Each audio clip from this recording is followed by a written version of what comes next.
Desde el espacio, la Tierra es azul y brillante. Parece apacible. Sin embargo, nuestro planeta se encuentra en constante transformación. Erupciones volcánicas, huracanes, terremotos, tormentas eléctricas e inundaciones son solo algunas de las manifestaciones de su comportamiento. Desde la antigüedad, a la humanidad le ha atraído y le ha temido a sus fuerzas, intentando comprenderlas. A lo largo de los siglos, ha sido la ciencia la que ha logrado desentrañar las causas de estas manifestaciones, al estudiar los fenómenos relacionados con los orígenes, la formación estructural, las condiciones físicas, así como la historia evolutiva del planeta. Al interactuar con diversas áreas de la ciencia, la geofísica nos conduce a una mayor comprensión de la Tierra, ayudando además a mitigar desastres y a proteger a las poblaciones, alertando sobre la llegada de fenómenos naturales, como la erupción de un volcán o el impacto de huracanes, que provocan desastres y afectan profundamente nuestras vidas.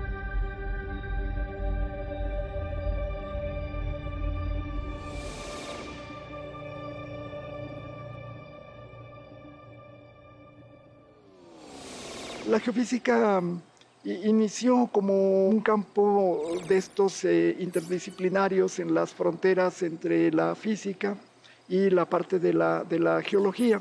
Y de hecho, pues de ahí viene el nombre de geofísica. Que estudia la interacción entre los diferentes subsistemas de la Tierra, con objeto de poder entender a través de esta interacción los efectos que tiene en la sociedad. La Tierra tiene una interrelación con todo lo que es los seres vivos, la parte de la biosfera, pero también con la hidrosfera y con la atmósfera. Tenemos una interrelación íntima y el conjunto de esas interrelaciones nos permite entender lo que ocurre en la Tierra, los fenómenos que ocurren todos los días. La geofísica, como bien lo dice su nombre, es el estudio del geos, de la Tierra, utilizando los métodos físicos, la temperatura, los parámetros, la atracción gravitacional, el magnetismo. Estudiar huracanes, estudiar la atmósfera, estudiar sismos, estudiar el magma del centro de la Tierra. Esto nosotros lo utilizamos, nos da mucha información que nosotros vamos a procesar y que vamos a incorporar en los estudios de riesgo para prevenir los desastres. Y abarca muchas otras disciplinas para estudiar los recursos minerales y energéticos, que es una de las componentes grandes de la geofísica.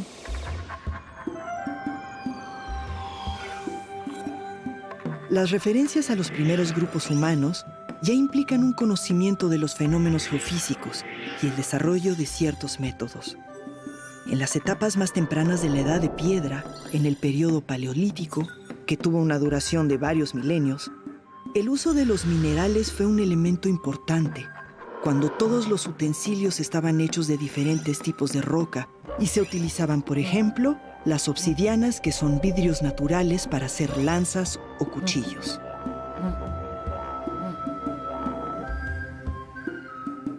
Hace aproximadamente 10.000 años, en el periodo neolítico, da comienzo la agricultura y crecen los asentamientos humanos.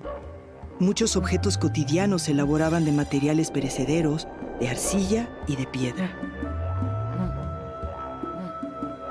Posteriormente, hace unos 6.000 años, surge la llamada Edad de los Metales, con el uso del cobre. Se aprende a fundirlo y a trabajarlo para hacer diferentes utensilios y herramientas. Después de la edad de cobre, surge la llamada edad de bronce, al descubrir que se podía alear cobre con estaño obteniendo bronce. Más adelante, con el uso del hierro, el cambio fue más fuerte y se dio cuando se comienza a trabajar con este metal. Este periodo histórico denominado la Edad de Hierro duraría hasta el siglo I de nuestra era.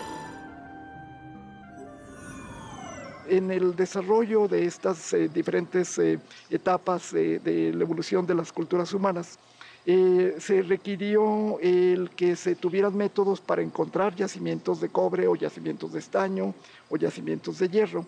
Y la forma de encontrarlo es usando métodos geofísicos. Para eso está la geología, que nos permite entender cuáles son esos procesos que han modelado el relieve terrestre, y también el interior de la Tierra para poder explicar lo que ocurre en el exterior, que lo hacemos a través de la geofísica. Tenemos, por ejemplo, todo el área de geofísica ambiental que está encaminada a estudiar la contaminación. Cómo están contaminados pues muchísimos ríos, océanos, agua de la que bebemos, impacto de efectos de la contaminación en salud. Son cosas que nosotros estudiamos aquí, que tienen que ver evidentemente con las ciencias de lo que se llamaría ciencias atmosféricas, que está dentro de lo que es la gran área que sería geofísica, ¿no? La geofísica amplía sus campos de acción al relacionarse con la astrofísica y la astronomía en el estudio del sistema solar y otros cuerpos celestes que componen el universo. También se utiliza la geofísica planetaria. Inclusive cuando los primeros astronautas llegaron a la Luna, uno de los primeros equipos que colocaron eran equipos geofísicos, eran sismómetros para conocer cuál era la actividad sísmica que tenía, por ejemplo, la Luna y poder determinar características en el interior de ella. Los mismos métodos los podemos aplicar en otros lados. Entonces podemos hacer modelos y estudios de geofísica de la Luna, ahora de Marte con una predicción muy buena, de Venus, de Mercurio y últimamente pues ya también de los otros planetas y satélites. Y todo el estudio de los meteoritos, que son pedazos de asteroides y cometas que caen aquí a la Tierra.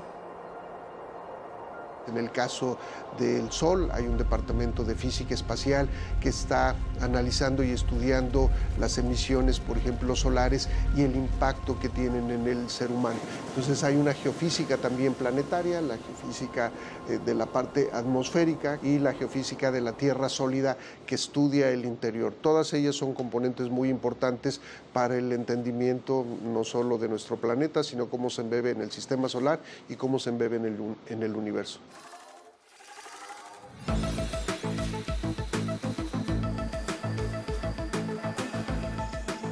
México es uno de los 4 países megadiversos. Gracias a su localización geográfica y morfología, ofrece diversos ecosistemas, y su vasto y complejo territorio propone a las ciencias naturales un amplio panorama de estudios.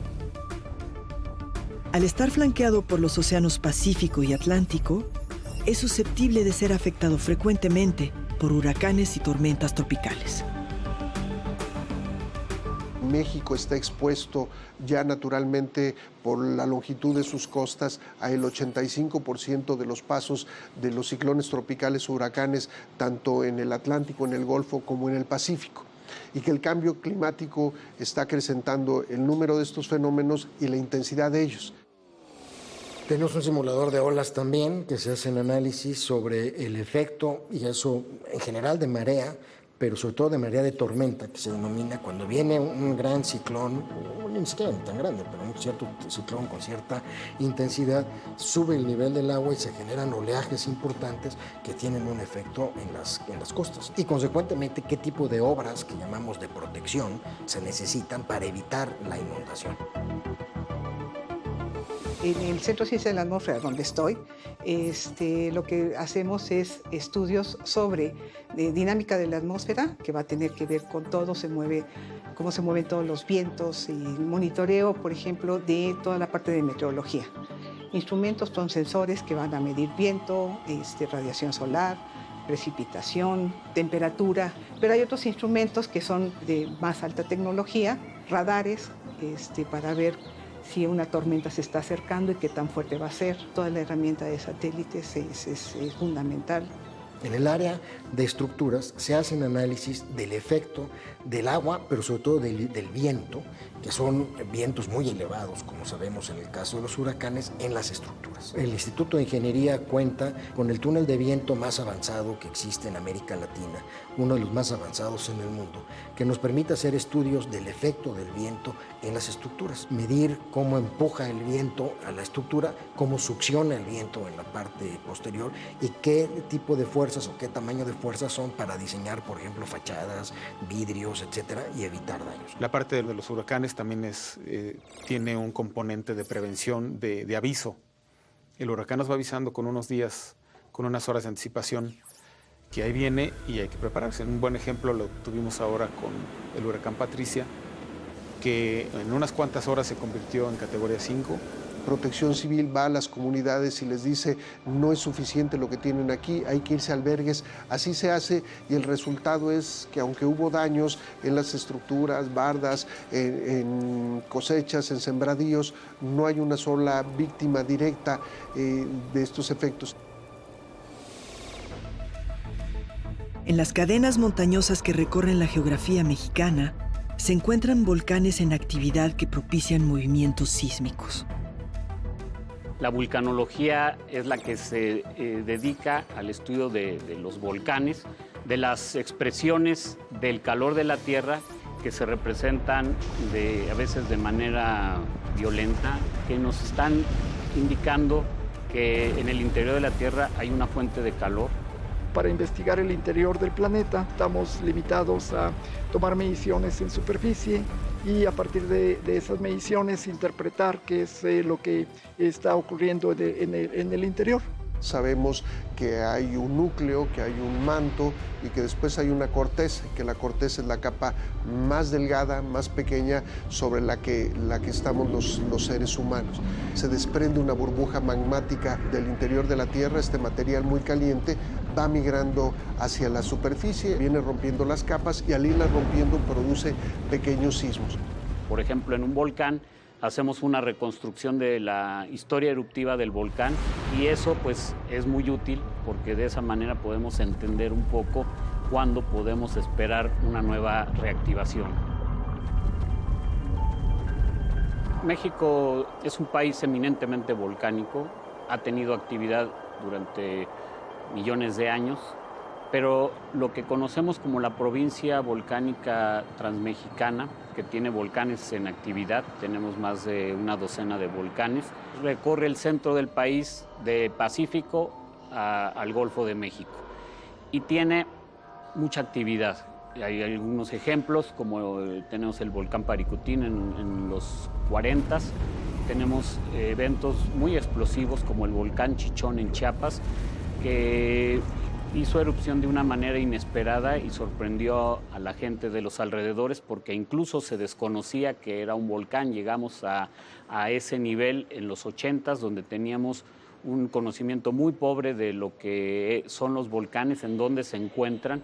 Tenemos ahora pues varios volcanes en erupción. Conocemos al volcán de Colima, al Popocatépetl, que desde siempre tiene una actividad fumarólica muy intensa, y son los dos volcanes que en el momento registran la mayor peligrosidad. El Instituto de Ingeniería participa para determinar las corrientes que pueden determinarse en caso de una precipitación muy alta o bien el deshielo de un glaciar, como es el caso del volcán Popocatépetl, y cómo podía generarse un flujo que se denomina un lahar, que es un gran flujo de lodo a muy alta velocidad y a muy alta temperatura. Y hacemos mapas de peligros. Esos mapas son mapas relativamente sencillos que tratamos de indicar las zonas que pueden ser afectadas por una reactivación del volcán en diferentes niveles. Y lo que hacemos es darles esos mapas de peligros a las autoridades de protección civil de los estados, al CENAPRED. Y el CENAPRED va llevando un monitoreo y va teniendo alertas, distintos niveles de emergencia. Llega un momento en que hay que evacuar a la gente de las zonas aledañas al volcán. Ahí trabajan también los volcanólogos, los geofísicos, para asesorar al Senapred en qué momento hacer estas evacuaciones, etcétera. Los estudios que nosotros hacemos de las cenizas del volcán, que es lo que más directamente nos afectaría, digamos, porque vivimos en esta ciudad. Una vez que sale del cráter, pues tenemos toda la parte de modelo de los vientos, entonces podemos saber hacia dónde se van a ir las cenizas y qué radio van a afectar. A través de la geofísica se conoce el interior del planeta. Sabemos que la parte del núcleo, la más interna, tiene temperaturas muy altas, mayores de 7.000 grados centígrados. Este gran calor provoca que el material en el interior de la Tierra se vaya desplazando lentamente, que vaya transmitiendo ese calor hasta la superficie. Y en la superficie, lo que se conoce como la parte de la corteza, se forman estas placas tectónicas, que podríamos nosotros hablar de un rompecabezas en la superficie. La interacción entre ellas son los principales responsables de los sismos, porque van generando empujes y la roca finalmente, cuando la sometemos a fuerzas importantes, se fractura. Esos son los principales sismos y los más grandes. Una de las ramas de la geofísica que estudia esto es la sismología, que nos permite entender cómo se generan los temblores, cada cuánto se generan los temblores, y con esto poder ir avanzando en el conocimiento de la génesis del temblor, los impactos que los temblores tienen, de manera que nos permita no solamente entender cómo y por qué se producen los temblores, sino cuál es el impacto de los temblores y cómo podemos protegernos de estos fenómenos. En nuestro país, en México, la principal zona sísmica por interacción de las placas es la costa Pacífico. Comenzamos desde la región en donde está Colima, Jalisco, seguimos con Michoacán, Guerrero, Oaxaca y Chiapas. Ahí se generan grandes sismos de subducción.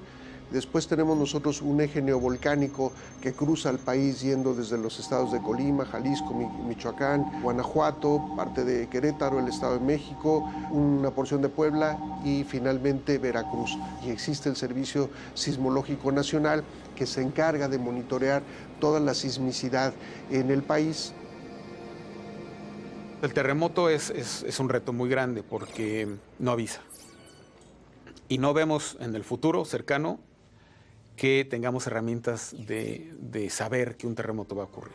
Nos afectan muchos sismos. Esa es otra particularidad de la Ciudad de México, que nos afectan los sismos que son muy distantes, porque nosotros sentimos el que se genera en Jalisco. Hasta la fecha no han causado daño, porque ya Jalisco está a 400, 500 kilómetros, pero se siente en la Ciudad de México de manera importante. Y luego en Colima y Michoacán, pues fue el terremoto del 85, que causó colapsos. Guerrero, sin duda. Ahí es donde van a ser los más fuertes. Y hace mucho que no hay temblores en Guerrero. El último temblor importante fue el sismo del 57, conocido como el sismo del Ángel, porque tiró el Ángel, pero tiró otros 3, 4 edificios.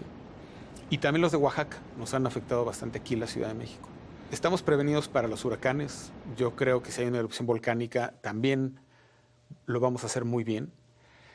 En el caso de un temblor, yo sí creo que nos vamos a llevar sorpresas desagradables de malos comportamientos de edificios, que finalmente es en donde vivimos y trabajamos, ¿no? En México hemos mejorado mucho en la calidad de la construcción. Sin embargo, no debemos de estar satisfechos. Hemos aprendido, incluso dentro de la propia Ciudad de México, que las lecciones del temblor de 1985 se empiezan a repetir. Lecciones en el sentido de tipos de edificios que fueron dañados en el temblor del 85 y que los volvemos a ver. Pareciera que 30 años después a los arquitectos y a los ingenieros se les ha olvidado lo que puede suceder cuando construyen cierto tipo de edificios. Lo mismo nos pasa en otras localidades del país y es necesario mantener un esfuerzo de sensibilización hacia la población, también de actualización de los profesionistas, arquitectos e ingenieros, para que conozcan el impacto de un fenómeno como es el caso del sismo y los daños que puedan ocurrir en las construcciones y, consecuentemente, las víctimas que pueden causar cualquier daño.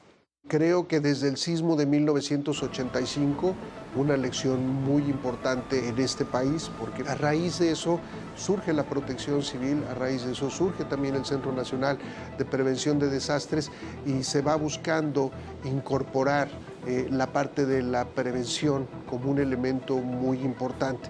Las recomendaciones a la gente, aunque sean eventos sísmicos pequeños, es saber qué hacer ante un sismo y la parte preventiva, cosa que por ejemplo ya la tenemos un poco más ejercitada en esta zona centro, en la zona metropolitana, en la zona de la Ciudad de México, en donde se pide que la gente haga un simulacro, en donde ya sabemos en dónde hay que protegernos, en donde sabemos más o menos cómo reaccionar ante el sonido de la alerta sísmica. Entonces hay muchas cosas que se hacen.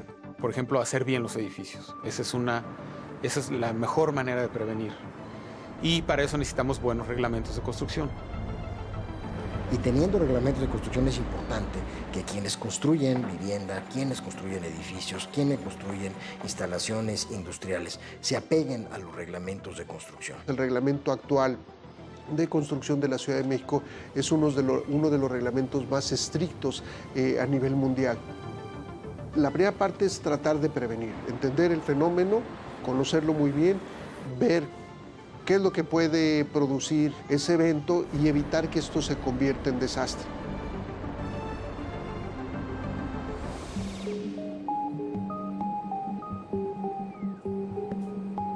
Hoy en día hay sistemas de monitoreo avanzados que ahora se hacen ya a través de satélites de manera telemétrica que pueden anticipar áreas, zonas que pueden estar en riesgo.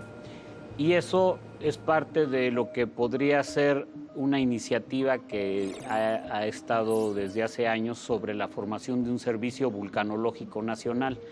Y la idea sería hacer esto de una manera más sistemática. La información que hoy existe y la investigación y los avances se intercambian de una manera bastante abierta, yo diría. Hay mucha colaboración entre una misma área, entre distintas áreas. A nivel internacional también hay. Entonces se comparten datos, se comparte investigación, avances.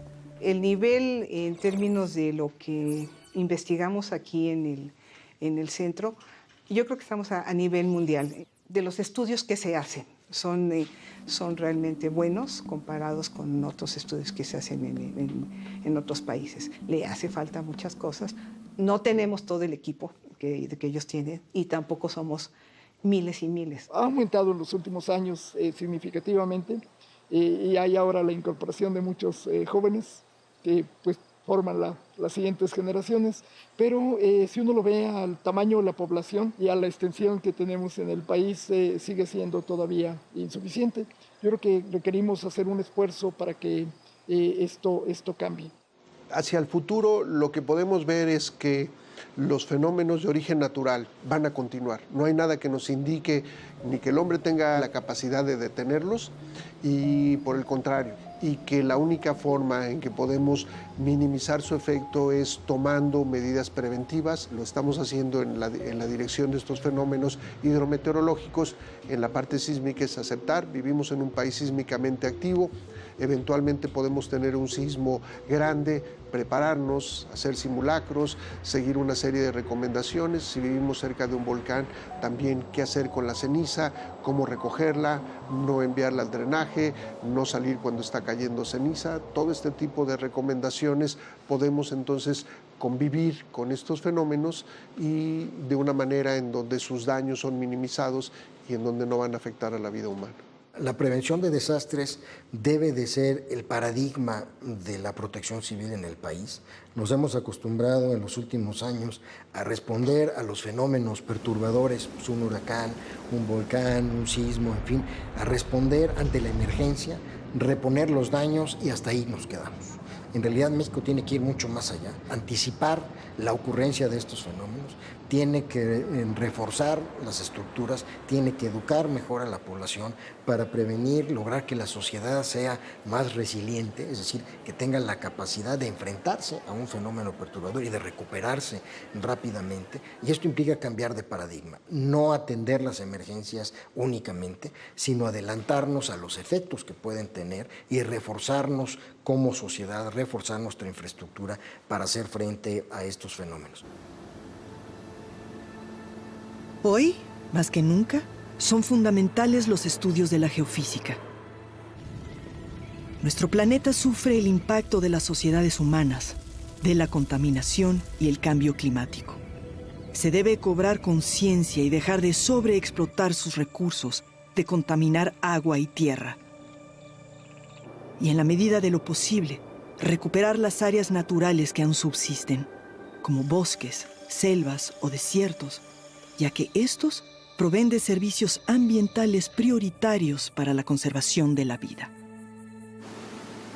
Planear mejor la construcción en ciudades cercanas a las costas y en regiones de peligro sísmico sería una de las medidas para prevenir desastres. Los programas de mitigación y de prevención juegan un papel fundamental en la preservación de lo que nos queda. Pero no podemos dejar que la ciencia trabaje aislada. Es una labor en conjunto, de cada país, de cada ciudad, de cada individuo, y juntos proteger la casa que conocemos y habitamos, nuestro planeta, nuestra tierra.